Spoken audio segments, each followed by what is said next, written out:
Areas है, एक दो टारगेट्स छोड़ दें जैसे कि रेलवे ब्रिज को, अगर ऐसे एक दो छोड़ दें तो ज्यादातर अटैक जो है कोस्टल एरिया में है उन टारगेट सिस्टम्स पे है जो anti ship missile target system, drone missile sites, launching air defence sites, command and control sites पे है। उसी तरीके से जो रिस्पॉन्स अब बढ़ा रहा है एस्केलेशन मैट्रिक्स में ईरान, वो वापस ये कंट्रोल लेना चाहता है अमेरिका से, और इस वजह से ये हमले बढ़ते जा रहे हैं। छुड़ाने के लिए ही वो स्ट्रेट ऑफ हार्मुज का इस्तेमाल कर रहा है, इसी को लेकर अगला सवाल करूं। और साथ ही जिस तरीके से जिन जगहों पर स्ट्रैटेजिक पॉइंट्स पर हमले हुए, उससे एक और बात साफ थी सर कि अमेरिका भी पूरी डिफेंस कोस्टल लाइन को कमजोर करने की कोशिश कर रहा है, जहां से ईरान हमले करता है, यानी उसकी क्षमता को खत्म करने की वो कोशिश कर रहा है। बहरीन से ईरान पर मिसाइलों की बौछार, जहां रात में मिसाइल हमले से दहशत फैल गई, और अलग अलग तस्वीरें जो सामने आई हैं उससे साफ है कि किस तरीके से हमलों को अंजाम दिया गया है। फिलहाल ये तस्वीर बहरीन, और बहरीन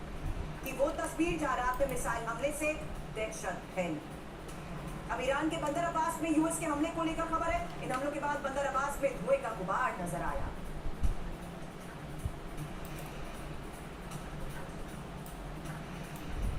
तो डोनाल्ड ट्रंप का आक्रोश, ईरान में महाविनाश, क्योंकि यूएस ने अब ईरान पर हमले का तीसरा चरण शुरू कर दिया। हालांकि ईरान में करीब 140 सैन्य ठिकानों पर बमबारी की गई है। मिसाइलों, ड्रोन से ईरानी ठिकानों पर हमले को लेकर ही बड़ी खबर है। लेकिन इसी खबर के साथ साथ एक एक इन्फॉर्मेशन अब आपके सामने रखते हैं, जहां लगातार हो रहे हमलों के बीच किस तरीके से 300 टारगेट। हालांकि अगर अगली इंफॉर्मेशन आपके सामने रखने से पहले ये देखिए, यूएस ने ईरान पर हमले का तीसरा चरण शुरू कर दिया है, और ये ईरान में करीब 140 सैन्य ठिकानों पर बमबारी को लेकर खबर है, जहां मिसाइल और ड्रोन से ईरानी ठिकानों पर हमले हुए हैं। लेकिन मिसाइल डिपो के साथ साथ ड्रोन फैक्ट्री और नौसैनिक ठिकाने जिस तरीके से टारगेट किए गए हैं, यही बड़ी खबर है।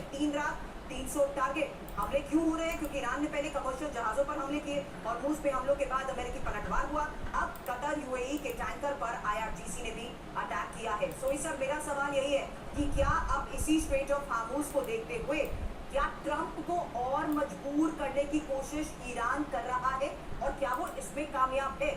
और सवाल यही है सर, अमेरिका जिस स्तर पर उसकी कोस्टल लाइन, उसके डिफेंस कोस्टल लाइन को क्रिपल करने की रणनीति अपना रहा है, यानी जहां से उसकी ताकत बनी हुई है, जहां से वो अटैक कर रहा है, उसको खत्म करने की कोशिश कर रहा है, तो वो किस एक्सटेंट तक आगे और बढ़ सकता है? क्योंकि स्ट्रेट ऑफ हार्मुज का कंट्रोल और स्ट्रेट ऑफ हार्मुज को देखते हुए बढ़ता तनाव ही, दबाव ही ट्रंप के फैसलों में नजर आएगा।